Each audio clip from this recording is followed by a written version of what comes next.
홍해를 건넌 이스라엘일은 모세와 미리암의 노래로 한참 축제가 벌어졌었습니다. 불과 며칠만 해도 아무리 일을 해도 내 소유가 되지 않았던 것들이 이제는 일을 하면 내 소유가 될 것 같고, 이제는 내가 경작하면 내 것으로 취할 수 있을 것 같은 자유인의 신분이 되었기 때문입니다. 전적으로 하나님의 도우심으로 애굽을 나오게 되었죠. 그 기쁨도 잠시 홍해가 앞을 가리웠지만 전능하신 하나님께서 놀라운 일로 이 모든 것들을 이기게 해 주셨습니다. 그랬을 때의 이 기쁨과 이 찬양과 즐거움은 그 어떤 것으로도 비교할 수 없었을 것입니다. 하나님을 찬양하며 감사의 노래가 끊이질 않았었습니다. 그리고 오늘 본문에 등장하는 말씀이 이들은 수르 광야에 도착하게 되었는데요. 민수기 33장에서는 이 여정을 조금 더 자세하게 기록하고 있습니다. 거기는 이 지역을 에담 광야라고 표기하고 있는데요. 이것은 수르는 벽이라는 뜻을 갖고 있으며 조금 먼 곳에, 그러니까 변방 쪽에 있는 것을 의미하기도 합니다. 그리고 지중해로부터 홍해로까지 넓게 펼쳐진 사막을 또 의미하기도 합니다. 이 수르 광야는요, 그냥 말 그대로 광야였습니다. 황폐한 땅, 모래와 아무것도 없는 그러한 땅이었습니다. 넓은 사막 중에 가끔 오아시스가 있을 수 있겠지만 90% 이상은 사막이었었습니다. 그러한 길을 걸어가던 이스라엘 백성들은 목이 심하게 말랐고 물을 찾았던 곳은 마라였었습니다. 이 물을 찾은 곳은 쓴 물이라서 먹을 수가 없게 되어서 이 마라는 히브리어로 그냥 쓰다 혹은 괴롭다, 근심하다라는 그냥 단어의 이름입니다. 그래서 이 쓴물을 맛보고는 이 지역은 마라라고 이야기를 했던 것이죠. 3일길을 걸어왔다라고 이야기를 하는데요. 이스라엘 백성들이 출애굽할 때에 장정만 60만 명 정도 되었었습니다. 전체를 다 따지면 대략 한 200만 명 정도 되었을 것인데, 그들의 이제 이동 경로가 이제 애굽을 떠나서 이 수르 광야를 거쳐서 결국에는 가나안 땅으로 가게 되는 여정이었었습니다. 지도를 잠깐 생각해 보면 직선 거리로 갔던 것이 아니고요. 애굽이 여기가 있으면 이 아래쪽으로 U자 모양으로 갔다가 다시금 올라가는 형태의 여정 길이었습니다. 그러니 쉽게 걸어갈 수 없는 거리였고, 수많은 사막과 수많은 황폐한 땅으로서 어려움을 당했던 것이죠. 그리고 이들은 이러한 여정길을 알았음에도 이렇게 물과 혹은 다른 것을 준비했을지 모르지만 그 기간 동안에 다 소진하여서 더 이상 마실 물이 없게 되었던 것입니다. 이 3일 길을 얼마나 걸었느냐에 대해서 해석에 조금은 차이가 있는데요. 넓게 50km에서 최대로 70km 정도 걸어갔다라고 보고 있습니다. 그러니까 200만 명 정도 되는 그 인원들이 3일 밤낮을 이제 걸어가면서 그만큼의 거리를 걸어갔다라는 것이죠. 그동안의 모든 것들이 순탄하지 않아서 힘들어하고 어려워하고 결국은 마실 물도 없게 되어서 물을 찾게 되었던 것입니다. 그곳은 하필이면 마실 수 없는 쓴 물이었고, 여기에서 이스라엘 백성들은 다시금 하나님께 원망의 메시지를 보내게 됩니다. 근데 여기서 생각해 봐야 할 것은 물이 쓰다라는 의미라는 거예요. 그러니까 물이라는 것은 일반적인 어떤 생수 혹은 마시는 것인데요. 그러니까 생명과도 연관되어 있는 것입니다. 이제 이 이스라엘 백성들이 쓰다라고 이야기를 했던 것이 어떤 의미를 가지고 있을까요? 이스라엘은 불과 며칠 전만 해도 이 애굽에서 나일강에서 넘쳐 흐르는 좋은 물, 그리고 맛있는 물, 몸에 좋은 물을 계속해서 섭취했습니다. 그리고 오염되지도 않고 맛도 좋은 물이었죠. 그리고 홍해를 건너서 애굽에 넘어와서 광야로 가니까 전에 마셨던 물과는 전혀 다른 먹지 못한 쓴 물이 되었던 것입니다. 하나님의 도우심으로 이 긴 여정을 출발했고 이제 앞으로는 탄탄대로가 있을 것처럼 여겼지만 홍해가 그들을 앞에 가리웠고 그것이 해결되었더니 이제는 마실 수도 없는 물을 우리에게 주셔서 고통을 당하고 있다는 것이죠. 만약 애굽에서도 나일강에서 마셨던 그 물들이 굉장히 좋고 아름답고 귀한 것을 잘 몰랐다면 이 물에 대해서 그렇게 화를 내지 않았을 수도 있었습니다. 그러나 그 전에 주님과 함께 동행하기 이전에도 가장 좋은 물을 마셨고 평안한 삶을 살았는데 이제 수르 광야에서 어려움을 겪고 있는 것이니 이들이 얼마나 화를 낼 수밖에 없었겠습니까? 그러한 상황에 많은 사람들은 원망하였고 짜증을 내었고 불평을 내었습니다. 그러한 모습 속에서 모세는 조금 다른 모습을 취했는데요. 모세는 하나님께 부르짖었습니다. 모세라고 해서 목이 좀 덜 말랐을까요? 아니면 모세라고 해서 더 많은 물을 준비하고 조금 편안한 길을 걷게 되었을까요? 그렇지 않았을 것입니다. 많은 사람들과 똑같이 목이 마르고 타고 힘들고 고통 가운데 있었을 것입니다. 그러나 다른 점이 있다고 한다면 다른 사람들과 같이 분을 내고 성을 내지 않고 하나님께 기도했다라는 것입니다. 모세도 처음부터 이렇게 주님을 온전히 신뢰하지는 못하였습니다. 이 출애굽을 인도하기 전에 거절을 했었고 계속되어지는 하나님의 전능하신 능력을 바라봄으로 모세는 확신에 찬 믿음을 갖게 되었습니다. 그래서 이제는 불평과 원망이 아니라 하나님께 기도하며 부르짖으면 모든 것이 해결되겠구나라는 믿음에 근거하여 기도했던 것입니다. 많은 사람들이 주님을 의지하지 못하고 나를 이끌어 가시는 이 모든 것들을 바라보지 못하고 원망하고 불평할 때 모세는 하나님께 기도하였습니다. 기도는 하나님께서 계획하신 선하신 뜻을 이루는 것입니다. 하나님께 기도하였더니 우리가 여기서 힘들어하고 고통당하는 것이 아니라 여정 가운데 하나이기 때문에 결국 가나안 땅으로 가기 위한 모습입니다. 그러니 도와주시옵소서라고 기도했던 것이죠. 그러자 하나님께서는 한 나무를 준비시켜 주셨습니다. 그리고 그 나무를 쓴 물에 던지니 곧 달게 되었습니다. 앞서 얘기했던 것처럼 쓴 물과 단물이 약간 구분되어지는데요. 마실 수 없던 물이 마실 수 있게 되었다라는 것입니다. 애굽에서 마셨던 좋은 물이 지금도 똑같이 여전히 마실 수 있게 되었다라는 것이죠. 하나님은 이 물을 더 좋게 만드셔서 이들을 위로하셨고 회복의 은혜를 주셨습니다. 기대했고 바랬던 물을 있는 그대로 마실 수 있게 해 주셨던 것입니다. 하나님과 함께 하고 그와 동행하면 두려울 것이 없습니다. 목이 말라 몸이 지쳤어도 마음이 많이 상했을 것입니다. 그러나 하나님은 이들을 통하여서 위로하여 주시고 회복의 은혜를 내려주셨습니다. 이 나무가 어떤 효력이 있어서 물이 달게 되어진 것은 아닙니다. 이것은 하나님께서 허락하신 회복의 신호일 뿐입니다.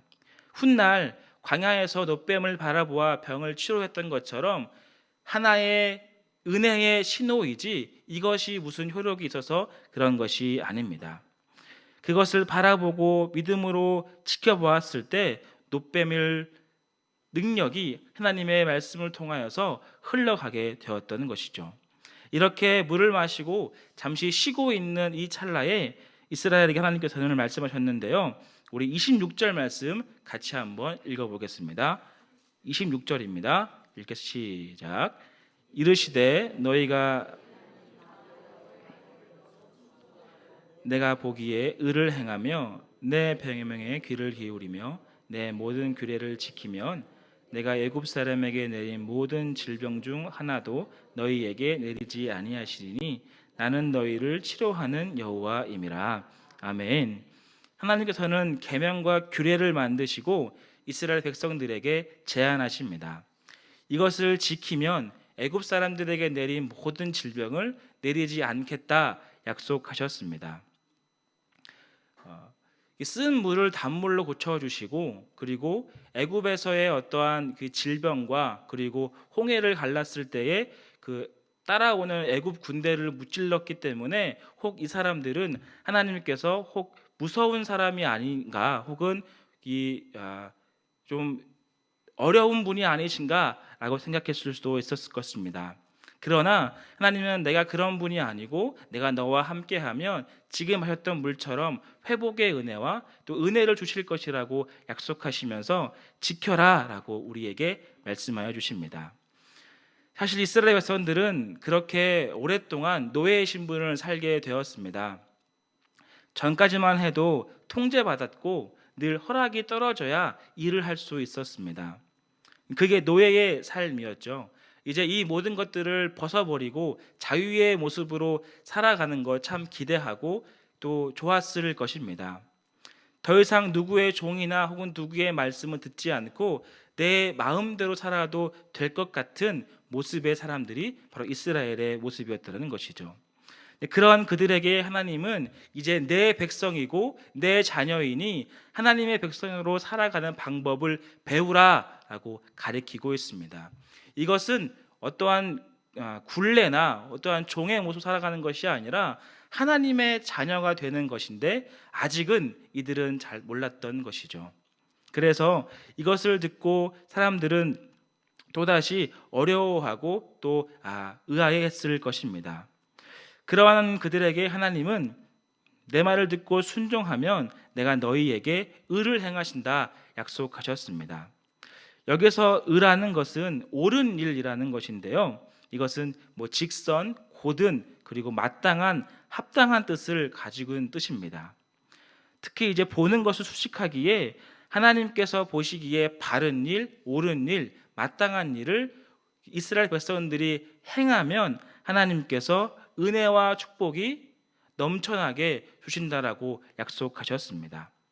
그리고 이 앞절 구절인 25절 끝에는 시험하다라는 단어가 등장하고 있는데요. 아직 가나안 땅은 멀었고 그리고 언약을 맺은 것도 아니었습니다. 이제 앞으로 본 시험, 즉 가나안에서의 어떠한 삶을 지켜보았을 때 준비되는 과정이라는 것인데요. 마치 이런 것이죠. 쪽지 시험 같은 모습입니다. 쪽지 시험은 점수에는 들어가지는 않지만 계속해서 훈련이 되어지는 것이죠. 틀리면 틀린 것을 체크하여서 맞도록 공부하면 되는 것이고, 어려운 문제면 잘 배워서 다음번에는 틀리지 않는 것이 바로 쪽지 시험입니다. 그래서 본 시험 혹은 중간고사나 기말고사 할 때 좀 좋은 점수를 맞기 위해 준비하는 것이죠. 마찬가지로 지금 여정길에 있는 이들에게 이러한 소소한 또한 이러한 일들이 발생하는 것은 바로 쪽지 시험 같은 경우입니다. 이제 앞으로 가나안 땅에 살아갈 터인데 하나님도 모르고 모세도 모르고 아무것도 모르는 우리에게 하나님이 누구이신지를 알게 하시고 모세가 또 어떠한 사람인지도 알게 하여 주었다는 것이죠. 그렇게 되어 하나님의 백성으로 살아가는 모습을 하나씩 하나씩 가르쳐 주고 있습니다. 앞서 얘기했듯이 누구의 종이 되는 것이 아니라 하나님의 자녀가 되는 것입니다. 하나님의 백성으로 삼아주시고 그 백성의 삶을 살도록 이제 하나씩 가르쳐 주시는 것이죠.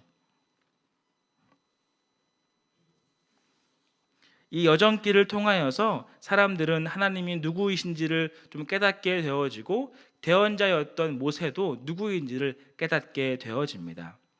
이제 그들은 잠시 쉬었던 곳을 떠나서 27절 말씀에 보면 하나님이 예비하셨던 엘림으로 가게 되어집니다. 우리 27절 말씀 같이 한번 읽어보겠습니다. 시작. 그들이 엘림에 이르니 거기 물샘 열둘과 종려나무 이른 그루가 있는지라 거기서 그들이 물을 갖고. 아멘. 살아계신 하나님께서 친히 이 엘림을 준비해 주셨습니다. 여기에는 물샘이 12이나 되었는데요. 이스라엘 지파가 12개이니 한 지파에 하나씩 차지하면 됐었습니다. 그리고 잎이 무성한 종려나무가 70그루나 되니 쉼도 없고 그리고 그늘도 되고 참 좋은 곳이었습니다. 이들의 낮 시간은 무척이나 더웠을 텐데 편안한 그늘을 주셔서 참 이렇게 쉼터가 되었을 것입니다. 하나님의 은혜는 바로 엘림이었다라는 것이죠. 수르 광야도 아니었고 마라의 그 쓴 물도 아니었고 지금 우리가 읽었던 것처럼 엘림의 모습이었다라는 거예요. 다툼도 없고 즐거우며 사랑이 넘치는 곳이 바로 엘림이었다라는 것입니다. 그러나 우리가 기억해야 할 것은 이 엘림도 역시 거쳐가는 장소라는 겁니다. 이들의 여정은 지금 마라의 쓴물을 지나서 만나와 메추라기의 사건을 건너서 반석의 물에 대한 사건을 건너고 또다시 아멜렉과의 전투에서 승리한 이후 시내산에서 언약을 맺고 마침내 가나안 땅에 들어가는 이 여정의 첫 관문이라는 겁니다. 부산에서 서울로 올라올 때 차가 너무 많이 막혀가지고 잠깐 휴게소에 들릅니다. 그러면 거기에서 이렇게 휴게실도 있고 편의시설도 있기 때문에 참 편안하고 좋은 마음을 갖고 있습니다. 그러나 거기서 아무도 정착하려 하진 않습니다. 왜냐하면 저희가 갈 곳은 집이기 때문입니다. 서울이든 경기도이든 부산에서 집까지 가야 할 것이라는 것이죠. 이들 역시 하나님의 은혜를 경험하고 주님이 누구신지를 분명히 알았고 그 사실을 깨닫고 점차 하나님의 백성으로 살아가게 되었습니다. 그러니 우리도 우리의 믿음과 우리의 신앙도 재정비를 하고 재출발을 하는 모습이 필요하다라는 것입니다.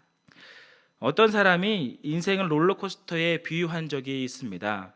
기쁠 때가 있으면 슬플 때가 있고 아플 때가 있으면 건강할 때가 있습니다. 그러한 높낮음의 정도가 차이가 좀 있겠지만 사람들마다 그러한 인생을 살아가고 있습니다. 아파하면 내 마음이 무너진 것 같고 기뻐하면 조금은 편안해진 것 같은 느낌이 들기도 합니다. 그러나 그 높낮임의 정도가 너무 높고 기쁘고 슬픈 일이 있을 때에는 어렵고 아픈 일이 있을 때에는 너무나 가슴이 아파하다가 조금 나아지면 기뻐하는 이 높낮이의 차이가 높으면 우리는 참 어려운 삶을 살아갈 수밖에 없습니다. 그러나 주님께서 동행해 주시면 그 높낮임의 차이가 조금은 줄여진다라는 것이죠. 내가 슬프고 어려울 때에도 주님이 나와 함께 하시기 때문에 이길 수 있을 것이야. 이 엘림의 은혜를 경험할 수 있기 때문에 기대하며 인내할 수 있는 것이죠. 기뻐할 때 역시 나와 함께 하신 주님께서 이 모든 것들을 행해 주셨구나라고 기뻐하며 이 높낮임의 차이를 간격을 줄여나갈 수 있습니다. 그럴 때 요동치는 내 마음이 내 상황과 내 환경들이 나를 더 억압하고 힘들어할 수는 있겠지만 고요하게 평안함 가운데 그 모든 것들을 바라볼 수 있게 되는 것이죠. 이스라엘 백성들 역시 이러한 간격을 좁히기 위해 하나님을 전적으로 신뢰하기 위해 이 여정길을 출발하게 된 것입니다. 그들이 때로 원망하고 그들이 서로 화내며 분을 내었지만 하나님은 달래어서 엘림으로 가라, 쓴 물을 단물로 바꿔 주었다, 내가 너와 함께 하겠다라고 계속해서 말씀하여 주십니다. 상황은 그러할지 계속해서 똑같은 모습일지 모르나 요동치는 내 마음을 주님으로 말미암아 진정시킬 수 있고 평안한 마음으로 그것을 바라볼 수 있습니다. 베드로전서 5장 10절에는 이렇게 말씀하는데요, 제가 읽어드리겠습니다. 모든 은혜의 하나님 곧 그리스도 안에서 너희를 부르사 자기의 영원한 영광에 들어가게 하시니가 잠깐 고난을 당한 너희를 친히 온전하게 하시며 굳건하게 하시며 강하게 하시며 터를 견고하게 하시니라. 아멘. 하나님께서 친히 우리를 온전하게 해 주십니다. 굳건하게 하여 주시고 강하게도 하여 주시며 터를 더욱더 견고하게 해 주시는 것이죠. 주님과 동행하면 그 어떤 곳이 되었든 간에 은혜의 셈이었던 엘림의 은혜가 우리에게 넘치는 것입니다. 12개의 샘물과 70그루의 종려나무가 있는 것, 우리는 그 은혜와 사랑을 늘 경험하고 늘 함께 동행해야 하겠습니다. 그러므로 우리는 지치지 말고 지체하지 말고 계속해서 우리의 여정을 나아가야 합니다. 이 여정을 이제 정리해 보면 시내산으로 마침내 또 가나안 땅으로 가는 여정이었습니다. 날마다 채워주고 날마다 함께해 주시고 날마다 그들을 위해 도와주시는 것을 바라보게 되어집니다. 그리고 그 모든 것들이 하나님과 동행함으로 기뻐하고 즐거워하여서 결국 그 땅에 들어가게 되는 것이죠. 우리의 인생도 마찬가지인 것 같습니다. 내 상황이 좀 어렵고 불편하고 힘들지 모르지만 하나님이 나와 함께 하셔서 쓴물을 단물로 변화시켜 주셨고 또 엘림의 은혜로 이끌어 주신 것을 믿음으로 간구하면 우리가 이 기쁜 마음으로 감사하는 마음으로 우리의 삶을 인내할 수 있습니다. 그리고 그 인내함을 통하여 하나님은 우리를 온전케 하시고 굳건하게 하시며 우리의 터를 더욱더 견고하게 하실 것입니다. 말씀을 정리하도록 하겠습니다. 여러분의 모습은 지금 어디에 있습니까? 이스라엘은 홍해를 건너서 수르 광야에 지금 봉착해 있습니다. 마실 물도 없었고 힘도 없었고 고통과 어려움만 있었습니다. 원망하는 그들과 달리 모세는 하나님께 부르짖었습니다. 기도는 하나님의 선하신 뜻을 기억나게 하시고 그 뜻을 이루어 드리는 것입니다. 하나님은 그 기도를 들으시고 그들이 여기에서 멈추는 것이 아니라 먼 여정까지 가야 하기 때문에 은혜를 주시고 엘림의 복을 함께하여 주셨습니다. 하나님 이들에게 마실 수 있는 물로 치료하여 주시고 이제 앞으로 하나님의 자녀로서의 삶을 살아가도록 가르치고 계십니다. 완전한 하나님의 은혜가 가나안에서 기다리고 있는데 당장의 어려움이 해결되었고 혹은 힘들고 고통당하고 해서 도망가거나 다른 길로 돌아가서는 안 됩니다. 우리의 모습 가운데 있는 모든 것들은 작은 테스트일지 모릅니다. 앞으로 가나안 땅에 살아가기 위한 테스트라는 것이죠. 하나님께서 영원하신 천국과 함께 동행하여 기쁨과 즐거움이 넘치는 곳에 살아가는 모습이라는 것이죠. 주님 주시는 귀한 은혜로 말미암아 이 모든 것들을 인내하며 엘림의 축복이 함께하기를 소망합니다. 그러할 때 하나님께서 우리를 친히 온전하게 하여 주시고 굳건하게 하시며 터를 더욱 견고하게 해 주실 것입니다. 더욱 주님과 함께하는 귀한 삶을 살아가는 우리 모두 되기를 주님의 이름으로 축원드립니다.